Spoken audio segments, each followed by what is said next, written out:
Welcome back, everyone, to Constructive Uncoupling, the podcast devoted to amicable divorces. I'm Judy Weigel, your host and amicable divorce expert. Why?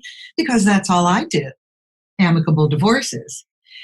Gabrielle Hartley, attorney licensed in Massachusetts and New York. Thank you for joining us. Thank you for having me. I'm excited to be here with you today. So let's let the audience know everything you do. So I am so happy that we're doing this interview because we have tried to do this for over a year. COVID, I had to learn Zoom, everything. But, things work out as they should. And I'm just thrilled to have you available. You are a child of divorce. This whet your appetite for going into the line of work that you did. And please spend a moment on that in a second. But Gabrielle started out as a family law attorney. And as I mentioned a minute ago, she's licensed in 2 states, New York and Massachusetts. After a career in litigation, she moved on to mediation, which is where she loves to sit, right, Gabrielle? That's correct. The most. And then she wrote a phenomenal book called, and I love this title more than you know, Better Apart. I enjoyed reading it, and we're going to also talk about that because I think just what you put in that book is so positive, so helpful. Thank you for writing the book too. So let's start with you as a child. What was your experience as a child of divorce? So, I grew up in New York City in the later 70s and 80s. And at the time where I was a kid, I went to public school in Brooklyn, and practically my whole class had divorced parents, except for 2 other kids and me. And then in 3rd grade, my parents split up. And unlike all the other divorced kids, I had a dad who stuck around and had shared parenting with my mom long before that was a thing. We were like the weird divorced family who got along. And you see, I said we, like, because I'm part of the divorce. People sometimes say to me, you haven't been divorced. How can you write about being divorced? And I say, well, I changed houses every day. I slept in 4 bedrooms every week for 10 years of my life, every 10 days. It was my childhood. All of our childhoods are just what we know. We don't know what it's like to be anybody else. But it wasn't bad. It was kind of fun. It was interesting. It was colorful. But I was very aware of the fact that my parents were different. And different is never good, right? Different is weird, even though I actually think it is good, but we were sort of weird. And then when I went to law school, I didn't want to take family law. Mic drop. I was done with divorce. I was like, this has been a theme of my life and I'm not interested. So I took family law, pass, fail. But of course, I was very interested in it. I knew a lot. I had a lot of thoughts and opinions, but I was in my 20s and I just wasn't ready really to dig in. And then I found myself clerking for a judge in New York. Well, wait a minute. Before we get to New York and the judge, a couple of things I want to ask about your experience as a child of divorce. You said you slept in 4 bedrooms in a week, or 2 weeks. How is it 4 bedrooms? You only have 2 parents. So, this might say, if you're not from New York City, this might sound like, super duper privileged. It really was more commonplace than you might imagine at that. You have to remember at that time, each property wasn't $2 million or more. So each of my parents had one place in the city and they each had a country house. Oh, okay. So every weekend that I was with either parent, I either went to the Berkshires or the Poconos. Got it. And so I had, I had a lot of siblings. I mean, I have one brother, but yeah. Ask me whatever you like. I'll tell you whatever you want. So that really clarifies that. You're kind of like the New York City housewives. They have their places in Manhattan, and then they have, We were like Brooklyn and the New York side of the Berkshires, which is, right. My parents were like teachers. It wasn't fancy, but whatever. It was a nice lifestyle. According to them, they were always saying like, do you know how many kids would kill to have these houses? And I was thinking like, not really, because I had to miss a lot of socializing, but I read a lot. All right. Now listen, you brought up some really good points in quick succession that all kids deal with. So first of all, one of the things children say when they're asked about their concerns after being told that their parents are going to divorce, their concerns are, do we still get to keep our friends? Am I going to move out of the neighborhood? Will I have to move schools? And it really seems at the end of the day, Gabrielle, and this is perfect for you to answer, all the kids want is for their parents to get along, and all this other stuff can be ironed out. True, not true? 100% true. And you were the lucky one that your parents got along. And let's be real here. It's not like they got along. Like, I remember the crying, the screaming, the yelling, the hanging up the phones. I mean, I remember it. I remember it well. And that's one of the reasons when people come to me as, you know, to be their lawyer or to be their mediator, I'm not really hung up on not having too many transitions for the kids throughout the week. What I'm really very focused on is how can we mitigate conflict as much as possible, because kids will thrive in myriad situations, but where we see suffering is where they're in the middle of the fight. And that can be really hard to avoid for some people if they're constantly having to see one another, which is a reason that often we have drop-off and pickups happen at school, so there's less face-to-face combat. And a lot of people around, so you're on your best behavior rather than at your own homes. But I read in your book, which we will talk about a little bit later, I read in your book, I think your parents lived within the same block or a couple blocks away in Brooklyn, right? They did until I was 12. And then my mom moved to be closer to her now husband of 40 years to Staten Island. And then my dad bought a little house right by where she moved so that we could all be close together. So, you know, it was really important to my dad to be very, very involved. And yeah, I can remember he wanted to move right to the same street where my mother lived, and my mother was not having that. So, but he did move while my brother and I were in school on Staten Island. And then, then he moved back to Brooklyn. And I love hearing this only because I think men get a bad rap. They're not nurturing, and you only hear about the dads that don't want to be involved. I love hearing about the dads. I work with a lot of dads. I do a lot of divorce strategy coaching for dads just to keep them in the game. I don't know how they find me, but they do. Because I think, yeah, just like you said, I think men get a really bad rap. And like, my dad was amazing, and there's a lot of men who are not the best husbands who can be fantastic fathers. And, you know, you shouldn't let your ex talk you out of that, because your kids need you. Yes, they do. And the kids aren't part of the reason for the divorce, ergo why kids cannot choose sides, should not choose sides.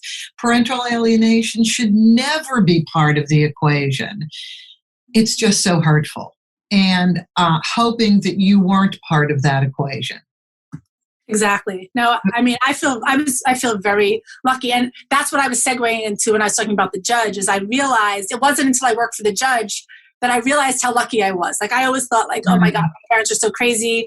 Why do they keep saying how great their divorce is? It's not that great, you know, like it. and it wasn't until I was really in the trenches and I was like, oh, I see how really horrible things it can be. I know.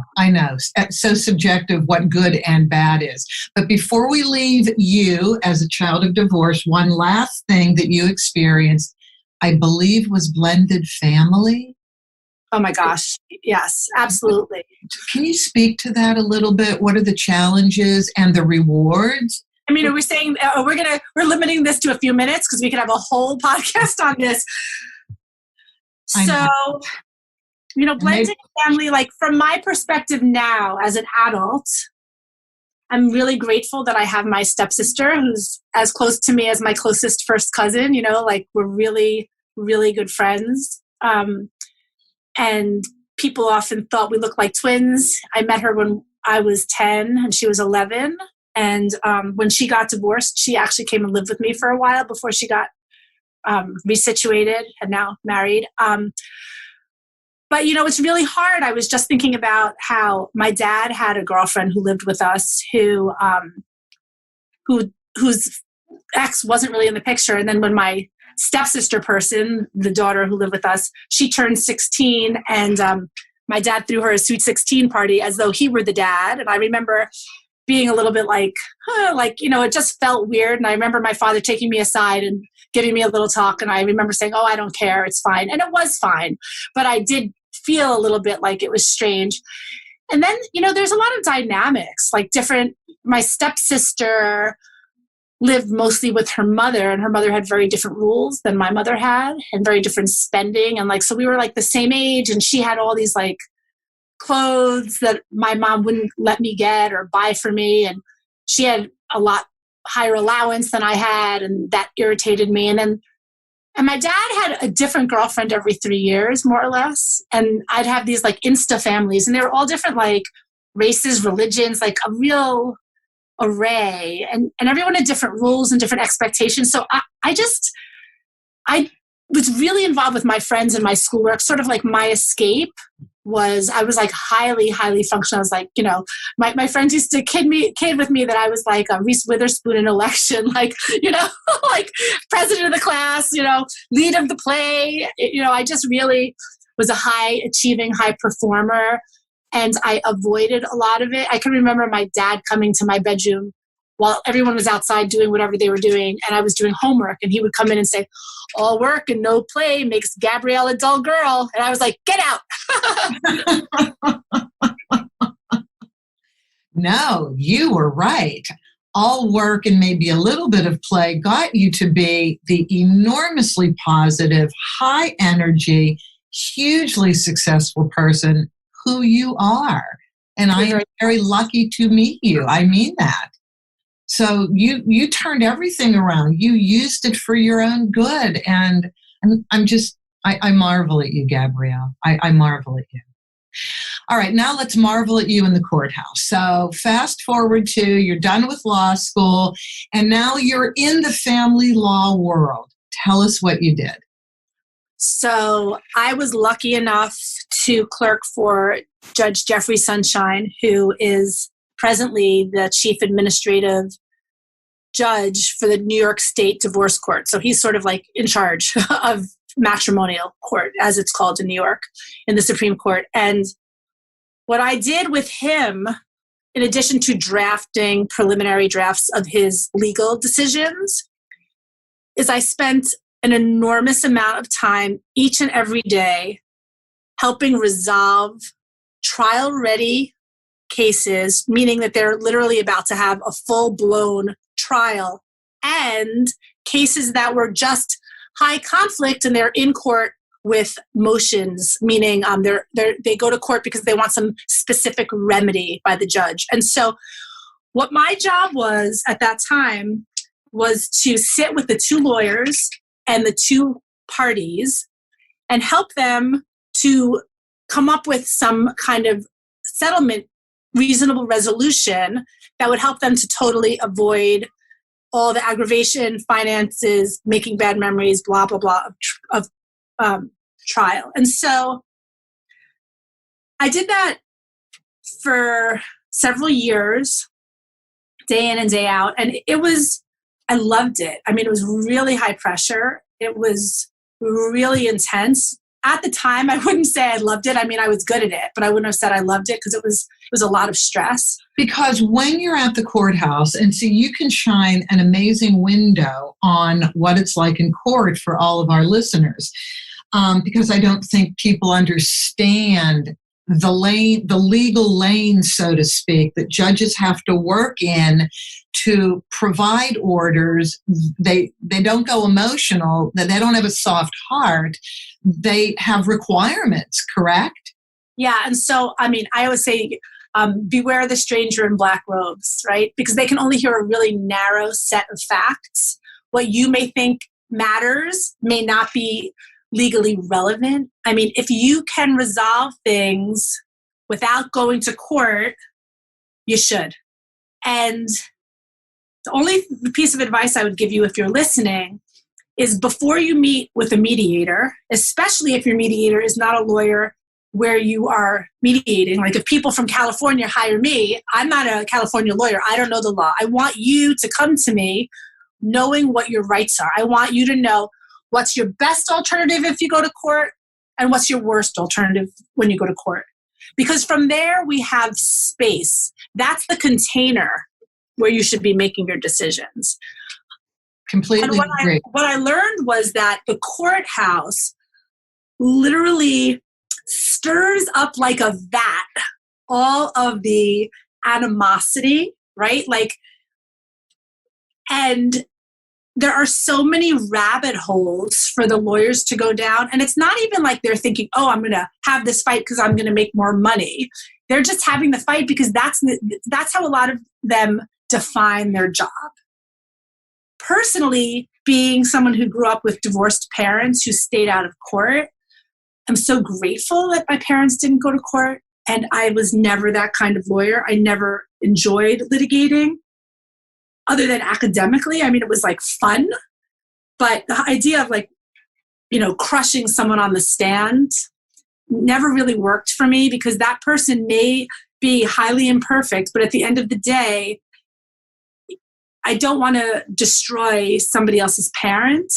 I don't think it serves anyone. I just don't think court serves anyone in most instances. And, also, Gabrielle, no, I don't go to court, obviously. I'm a mediator in California and a paralegal on steroids. So I have this extra license to be a document preparation company. I file for what we call amicable divorces. I don't do the motions, don't write litigation briefs, nothing like that. Simple, simple, simple. Most of the people who come to me never go to court. But in your role in the courthouse, and you were called the closer, which I absolutely love that. Okay, so we're in the courthouse. Just being in the courthouse, it's a very sterile environment, but it's a very fearful environment. Do you agree? Yeah, I think people feel very uncomfortable in court. I worked there, so it's a little bit of a different feeling. Right. But it stirs up fear. It stirs up intimidation. I think that's the word. It's very intimidating. I hesitate to say that it's always worse, because if you are trying to divorce someone who will not come to the table, or you're trying to divorce someone who's coming to the table with lies or all kinds of reasons, sometimes court is necessary, even to just bring someone to the table, and that's okay. I mean, there's a reason I'm of counsel to a premier law firm in Manhattan, because often I get calls from somebody who says, oh, I really want to litigate, and then I start talking to them and I think, and then I say, I don't want to waste your money or my time. You do not have a case that you can litigate. And I do my best to try to hook them up, depending on where they live, with a lawyer who can really go to town, which is unfortunately necessary sometimes. I know we're talking about mediation and not why litigation is necessary, but if any of your listeners find themselves feeling bad that they have to go to court, I just want to give you permission not to feel bad. It is a necessary evil sometimes. Exactly. And what I say to my mediation couples and my filing couples is, look, if you can make your agreements outside of court and we just file them in court, of course that's the best way. You know each other better than any judge will ever get to know you inside of a courtroom, and we're all imperfect beings. So, nobody has time in a courtroom situation to peel the onion back to look at what your motivations were, which may have been pure and just executed improperly. You never know. But I do say to people, especially if there are mental health challenges, if there are substance abuse challenges, if there are personality disorders like maybe a little sociopathology, extreme narcissism, something that you, the average spouse, simply don't have control over. That's what court's for. It's there to make decisions. But in so doing, I pray to God they get the right attorneys who want to minimize the exposure in court and really just help the people come to a decision. And if I can say, sometimes if you find yourself up against someone who's incredibly aggressive. If you hire someone like me, you're going to do yourself a disservice. Because while I'm aggressive, like I wouldn't be fighting really what you'd call dirty, right? Like when I'm doing a family law case, a lawyer who is more resolution oriented tends to try, like you just said, Judy, to be working toward the goal of resolving, right? But if you're with like a terrorist on the other side, then your best defense may be a strong offense. You know, that's so important to know because there just are those cases. There just are those cases where there are people who won't even follow a court order. What do you do? I mean, literally, what does a person do, Gabrielle, where they have a ton of orders? I guess you go to the police. If the police, what do you do? You file a contempt. So in order to get a court order enforced, you need to show, at least the standard where I practice, is a clear and unequivocal court order that's been violated. So failure to adhere to the terms of a clear and unequivocal court order. So this is why whenever I do a mediation, I do my very best to help the parties to arrive at an agreement that's quite specific. I do not include agreements to agree. The parties believe that they can work out an amicable parenting plan. That is a recipe for disaster, because then the person who doesn't have the kids most of the time could take 6 or 8 or 9 months to get into court to even see their kids. You need to establish a basic plan. Make it hard now, and you'll have an easier time later. Don't worry about spending an extra $2,000, $3,000, $4,000 on your mediator. Do not worry about that. Go in and have the hard conversations and work out those details. I realize we didn't even explain what a mediator does. No, I was going to move into that in a second. I will finish up what the experience in court was like. And I just wanted to ask you one final question before we go into the value of mediation, what it is, how you handle it, etc. And that is, what did you find were the most difficult aspects of dealing with the two attorneys in court ready to go into trial?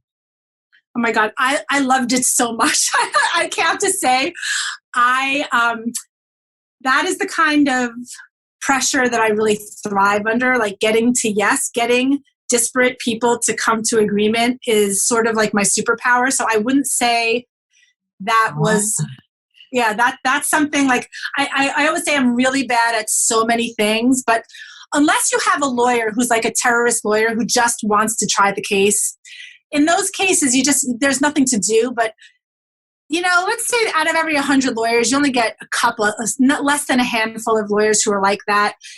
I loved it. I didn't find anything about that hard. I just loved it. Okay, and I totally understand that from your point of view that you loved it. I guess I was just looking for, and you really did touch upon it, there will be situations when you have, quote unquote, a terrorist lawyer, and there's nothing you can do, and you just have to send them into the courtroom, right? Exactly. Yeah. The other thing that can be hard is a relocation case. Oh, say what that is.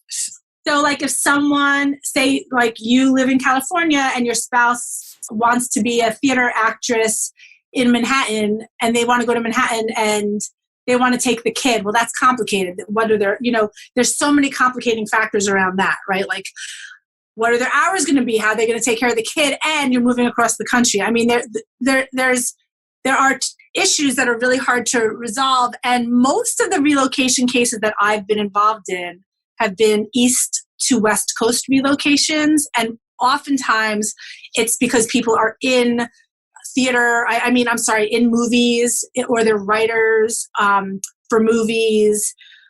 Because I'm located on the East Coast, I don't really experience people moving to the East Coast. More likely that they move to the West Coast, or they move to work for a big corporation and, in Texas or something. And more often than not, the kids in those cases often wind up staying primarily most of the time with mom. But we usually, when we're able to resolve them, we get dad a crap ton of time with the kids throughout the year. And we try to build in certain things so that the kids still want to go to dads even in the summer when their kids are more important. I mean, their Right. friends are important. So it can be complicated. Those cases are hard. You cannot negotiate. If you're a newly trained mediator, don't take that as your first case because it's not easy. So now let's go into mediation. So you spent X number of years in the courtroom. How and when did you transition into mediation, and why? So I have always been doing mediation from the beginning because the issue is more that why did I stay with litigation for so long, right? So I was also doing the litigation, but I never loved it. My heart was never in it, but I felt like I wasn't going to be seen as like a real lawyer if I just mediated. I felt like there is a lack of respect of mediators by many lawyers. And I really struggled with it a lot. I wanted, like I said in the beginning, I was sort of like, was very high achieving, very achievement oriented, respect oriented. And I really couldn't stand the idea that my peers might sort of look askance at me, like, oh, she's not really a lawyer, she's just a mediator, right? And so the question is, why did it take me so long and how did I shift, right? And so what really catapulted it was when Gwyneth Paltrow said that she consciously uncoupled. In 2014, I said to my husband, I'm going to write the book that's going to be the conversation-changing divorce book.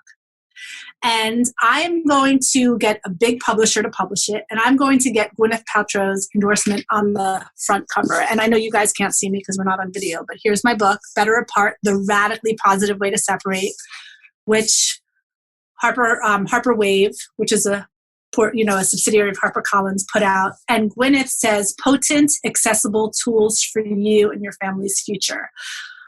So once my book came out, I felt like I could no longer even pretend to play dirty. Like that wasn't my game anyway. And I just decided to really lean in 100% into the positive divorce practice. So you were transitioning into mediation a little before writing the book, or Correct. As you were writing the book? So my practice has always been called Hartley Law and Mediation. I've always been doing mediation. Historically, so I worked for Judge Sunshine. Well, I was going to say, it actually sounded like you used the tools of mediation when you were in the courtroom for the judge. Correct. Okay. Correct. So that's almost more conciliation because it was guided with the law, right? So mediation is more client guided. Although as a lawyer mediator, I'm always thinking about the law. Even if I'm mediating for people who are not in my state, I'm always very aware of what the issues are. I just don't know what the laws are, but I know what to ask the parties to talk to their lawyers about, much as I'm sure you do in California. Absolutely. And I always say, please have your lawyers take a look at this settlement agreement before we file it. It becomes your contract moving forward. Let's leave nothing unaddressed. Okay, so as a mediator, what are your challenges? I think I want people to know more and more that mediation is a phenomenal option and one that you should try if at all possible. But it's not easy, is it?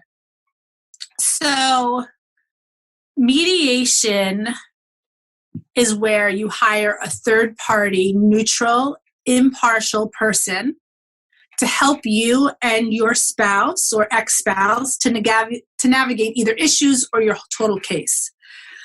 And the thing you have to bear in mind is all of us, as we're all flooded hearing right now all about justice and access to justice and bias and implicit bias.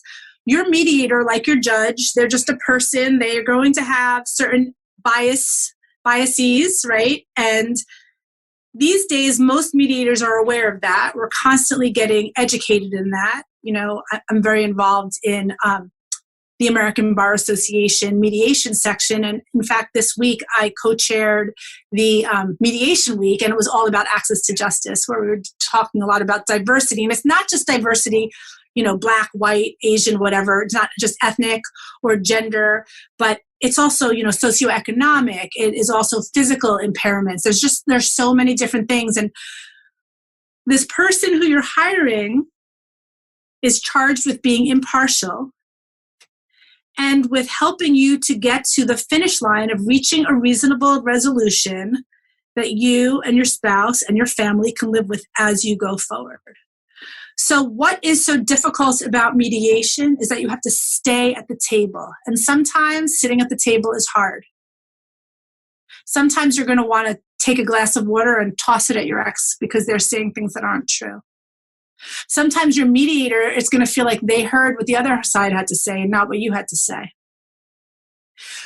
But if you stay at the table, which might mean asking, you might have to take a break in order to stay, right? Right. Maybe you have to walk away. Maybe you have to take some deep breaths. If you stay at the table, most of the time you're going to wind up with an outcome that is much more favorable than what you're going to get in court, because in court, the judge does not hear you for very long. It is much less likely to be really ugly at the table, as in court it can get incredibly ugly.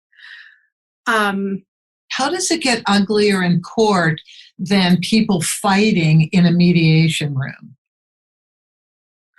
So, first of all, I don't have that much, the mediator really sets the tone.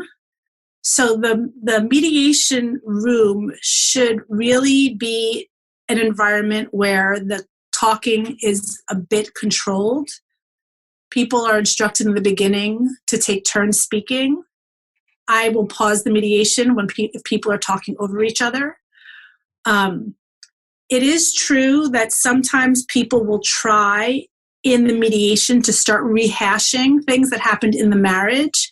If someone had an affair or something like that. But I usually start the mediation by goal setting.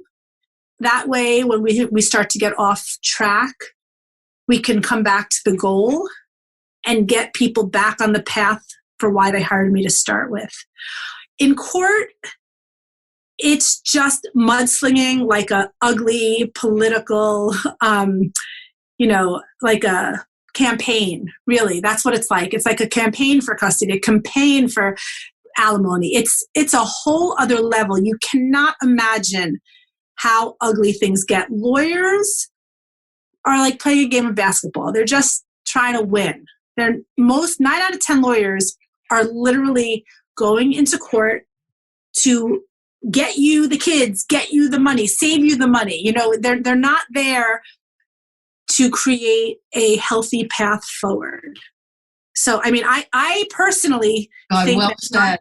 I'm sorry to interrupt you. Well said. Well said. They are not there to create a healthy path forward.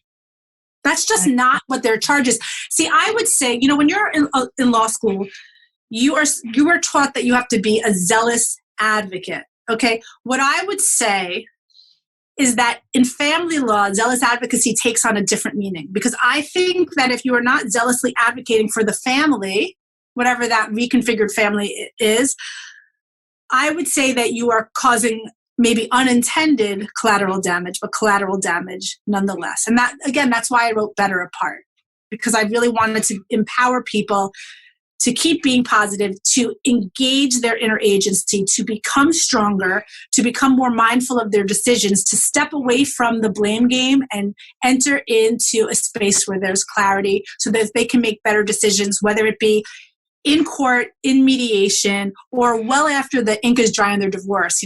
When is it worth fighting and when is it worth to just walk away? Divorce is an issue of compromise. I say this every single day to people. Life is an issue of compromise. And I don't know that compromise can be left out of the mediation process. So that leads me to another question for you, and that is, do you insist that people get legal advice before they come in to your mediations? I strongly advise. I do not insist. I know, because you can't really force them, can you? You don't know. Oh, you can. You can. Can you? You can have in your agreement, you can only meet with people who've met with lawyers, but okay. You can do whatever you want. It's your business. You can also, in the middle of mediation, if you find that you're biased, you can withdraw from the mediation. You might want to return the people money if you withdraw after you've had a bunch of meetings. But I do believe that is a good business practice, by the way. That if the professional is going to withdraw, you should refund something to these people. It depends. Well, okay, you're right. It depends. But let's go back to how important is it to get legal advice, Gabrielle? I think that you should unequivocally find out what your rights are before you make any agreements. And the reason for that is once you suggest, I might be open to this, that, or the other thing, something happens at the mediation session known as anchoring.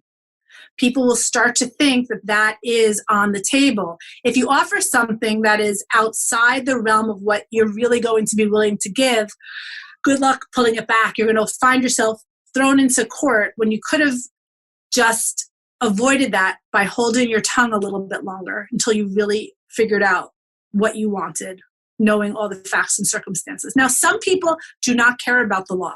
They do not care what their rights are. They just want to be guided by themselves. And that's fine. I mean, the way I view it is like, my clients are adults and they're free to make whatever bad agreements they want to make. But as an officer of the court, I'm going to do my darndest to try to make sure that the playing field is evened out and that everybody's thinking things through. Well, you have this uneven dynamic, though. If one person has gotten legal advice and additionally been provided a little bit of a reality check, if you went to court, this is the range of the range of options a judge would have in these aspects of your case. And the other person has said, no, thank you. I just want to go in. And the person who hasn't gotten legal advice starts asking for things that are so outside of legal reality that you leave the person with legal advice kind of stuck, maybe. Then they have to be, how do you untangle that? One person knows what the law is pretty much, the other person doesn't. You're the mediator, and the ask is pretty big and wide. I just tell them you need to go seek counsel because we're not going to get anywhere. Okay. I mean, right? Or the other person just get caves, but typically, I'm pretty clear. I'm pretty directive at a certain point. Most of my mediations are resolved between 3 and 5 meetings, sometimes faster. Depends on how much the settlement is, but yes, that seems to be a good number. I've seen that. Depends on how you practice. I mean, some people take a lot longer. I tend to be quicker. Probably all those years in New York City. I'm like, that's right. Results oriented gets the couple down the road faster so they can live their lives faster, right? Right. But even if there's a big marital pot, I mean, I bring in a CDFA, for those of you who don't know what that is, a certified divorce financial analyst, right? So maybe we go offline for a few weeks while they do some of that work. If there's businesses to be evaluated, you bring in a business evaluator. If there's a mental health issue that needs to be managed, I do a lot of high net worth, high conflict cases, and it's fine. I do the full range. I always say, do you remember Encyclopedia Brown? No case too big or too small. Yes, that's how I feel. Right. So, yes. Yeah. Well, okay. So now we have a couple that you've guided through. Oh, excuse me. One last question before we have a couple you've guided through to the end of mediation. What if you're watching somebody, watching a power imbalance? It's not horrifying, but you can see there's a power imbalance. One person is a little more controlling. Maybe that person has the money, but there's a lot of money to move around. Now, the other person is making concessions that they don't have to make, but they're making them. So you have to kind of let it unfold. And they're making decisions against their own best choices, and you can see it blowing up in both of their faces when the divorce is over because life and logistics will take over. What do you do as a mediator? So you just raised like a lot of different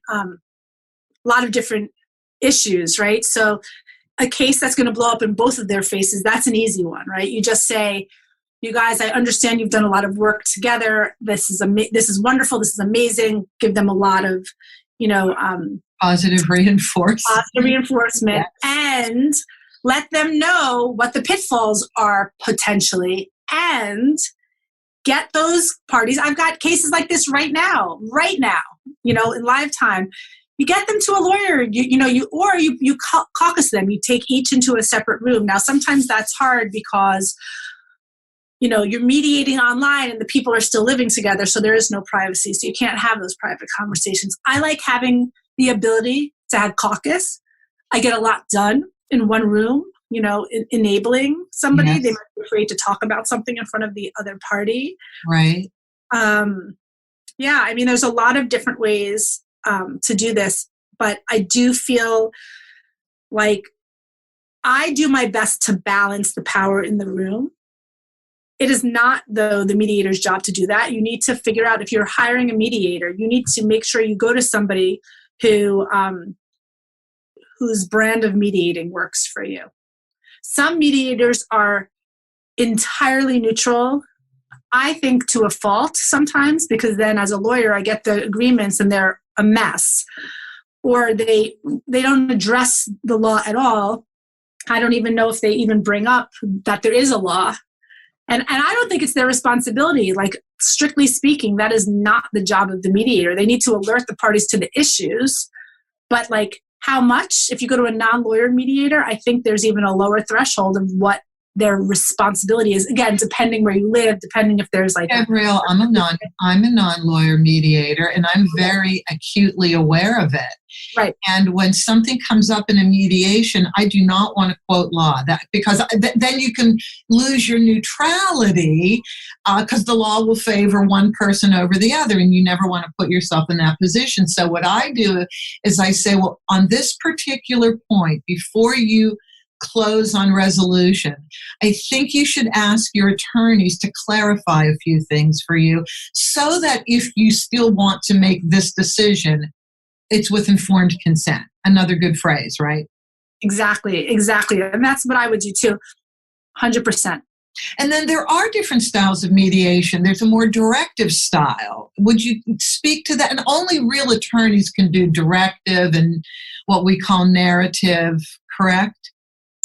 Yeah. So I tend to be quite directive at a certain point. So I would say I'm sort of a hybrid, right? Like I try to let the parties arrive at their own resolutions before I give them ideas. But I do always ask if they want me to give them other ideas, other ways to resolve it that they may or may not have thought of.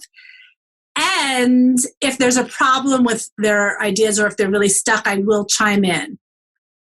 Also, if I'm mediating with a couple who's not in New York or Massachusetts, I'm only a lawyer in those two places, right? So what I do is I will direct them to go and meet with a lawyer to find out what their rights are, because sometimes things just don't sound right. Yeah, I know what you mean. But lastly, on mediation, before we start talking about your book, people do kind of want the mediator at some points in time to step in and say something definitive. I totally agree with that. Do you, in what you consider to be the right way, step in to give them some direction? I'm going to say it depends. If they need it, I always give it. If they don't need it, I'm not so smug as to say that I know better what's going on in their life than they know what they need in their life. But probably, I haven't taken an actual poll, but I'm going to guess that in more than half the cases, I give some direction. Okay. And just to finish that, then I will say, and this is for everybody listening as well, mediators don't really know you. We really don't know the dynamics that are driving your conversations, the historical experiences you've had that bring you to this point. And we're in California, we're a no-fault divorce state. At some point, if you mediate with people long enough, it'll get blurted out. But you don't ask, and you go from this point forward. You work in present time going forward to help them craft a settlement that works for them in the future. But I think mediators are a disadvantage in terms of giving the couple direction, because there's so much underlying the decision to get divorced that we can never get to know.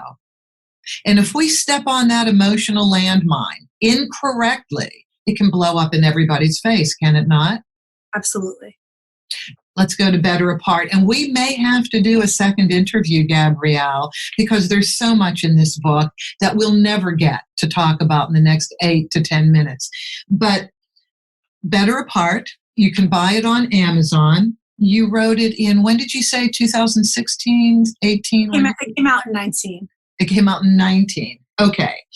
And you did have a partner, Elena Brower, that you wrote it with. But here's what I want to start with, and then we'll do the best we can. You have written a recipe, so to speak, for how this can work well. And your recipe includes the ingredients of patience, respect, clarity, peace, and forgiveness. That's right. Very difficult recipe, and it has to work together. But it's all about you. Those things are all about you. So patience with yourself, respect for yourself, forgiveness and acceptance of your situation, right? Like, I'm not saying you need to respect someone who betrayed you or be patient necessarily with bad behavior, because some of these things require boundary setting, right? Like how can you become more patient? You can set stronger boundaries so you create more space so that you can make better decisions. So this recipe is actually a recipe to enliven and take charge of your own inner agency so that you have more power over your path forward, and so that you're no longer complicit in your own undoing, which we all are, right? Like, if you think about many things in our lives, I realized that, even before I wrote, probably about a year before I wrote Better Parts, so many of my own life circumstances that I wasn't pleased with, I actually helped to, if not create, then support. So, and I think I'm not embarrassed to say that, because I think that's human. I think that's how we all are in our lives, most of us at least. So let's start with the first ingredient. Let's talk about patience. How does that play out? Patience with ourselves. In what ways? So rather than responding to something impulsively. Yes, go on. What we can do is learn to respond rather than reacting. Take a pause. Go for a walk around the block. Well, right here it's snowing right now and freezing, so I don't want to take a walk. But maybe I'll just sit here and take a couple of deep breaths, light a fire at the fireplace. Take a time out, and then come back to whatever is bothering you. Because especially when you're going through a divorce, but for me, I'm like an incredibly impatient person. It's really important that you realize that we can't rush other people's processes. We can't rush, we can't rush the legal process. We can't rush the law catching up with the times. Like, there's so many different things to be impatient with. All we can do is slow down our own reactivity. And that's what patience is about, slowing down our own reactivity. I completely love that for these reasons. First of all, the feeling of upset and anxiety when you're going through a divorce is unbelievable. It's obviously different in different relationships, but even the most amicable, you're entering foreign territory, divorce. You've never done it before. And so even those people have to take their time. But for the normal situation where there is a period in the process where there is tension, and the tension comes out in the communication, text, email, verbal, phone calls, in person. Nobody's required to respond to an angry anything, are they? Absolutely not. Although you may be required to reply to an email, which may have some anger in it, right? So there are ways that you can create a container around your response so that you're not being led into upset, right? So for instance, you may decide to put all your communicating on a co-parenting app, such as like the FAIR app or, our family wizard out here in the West Coast. Yeah. One of those applications, or you may create a email that is designated just for your ex, and you open it once a day, and you only are required, maybe depending on your agreement, to reply to action-oriented requests for reply, right? So if you just get like a nastygram, just keep it there for your lawyer to see if necessary. That's one of the reasons, by the way, I'm a big advocate of using an app. That way everything is there for everybody to see. It will help to moderate nastygram behavior. And then on the part of the writer of the communication, take a minute before you send anything to really review what's important, what's not important, and could you phrase something differently? Because when we put things in writing, it's void of voice context. Right. And it could easily be misinterpreted, our intention, our meaning, and so easily done because we're fearful, right?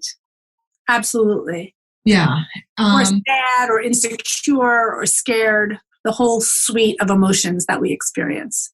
And it really, there is a gentleman, I don't know if we mentioned his name when we were talking previously, Bill Eddy, EDD. Oh, yeah. The BIFF method, BIFF, brief, informative, friendly, and firm. It really works. Mm-hmm. Even with people that have personality disorders and are send frenzies of texts and emails, you don't answer every one. Maybe let them pile up, and at the end of the day, gather everything and do BIFF. Thank you very much for your communication. I understand what you're trying to say. For me, I have a different point of view. Let's see how this can work in mediation. Exactly. I can see you've done your BIFF reading. I do BIFF on a daily basis. Yes. Okay, so that's patience, respect. Respect is all about you, right? So a lot of that has to do with creating stronger boundaries around the people and circumstances who get you upset, work you up, get you off of your zen. I know we're hitting towards an hour, Judy. So I know. I looked at the time as well. We're gonna have to do the whole book in a whole separate session. Yeah, I think so. Absolutely. Okay. Why don't we plan to do that? But the book. So let's just conclude right here. The book is phenomenal. Let's start with that. I absolutely loved reading it, and I read everything. The book is called Better Apart on Amazon, so easy enough to buy. You have been listening to Gabrielle Hartley, attorney and mediator, but prefers mostly mediation. Gabrielle, how can people get in touch with you? Oh, thank you for asking. So just go on over to GabrielleHartley.com. And be sure also to check out the Better Apart blog. I have weekly inspiration from all kinds of thought leaders, including you, I believe, Judith. March 2nd, I think you have me scheduled. Okay, good. I'm excited. Me too. And just go to GabrielleHartley.com and you can receive your Survive and Thrive bundle by putting in your name and email address, and then you get the Better Apart blog right into your inbox. And I offer online mediation as well as training for divorce professionals 4 times a year. In your online mediation, it can be outside of Massachusetts and New York? Oh, anywhere in the whole country, absolutely. I work all over. Okay, so I'm just going to do your email address again. It's Gabrielle with 2 L's, and of course, we'll have your name when we upload this next week. Gabrielle at GabrielleHartley.com. That's my email. And then my website is just GabrielleHartley.com. Okay, excellent. Gabrielle, thank you. You've been phenomenal. I, again, have learned from you. Excellent. Thank you so much. It was really fun. Thank you. And if I've learned, everybody's learned. So we have to have, you're agreeing to come back. Is that right? Absolutely. And we're going to do the book. Sounds great. All right. Thank you, Gabrielle.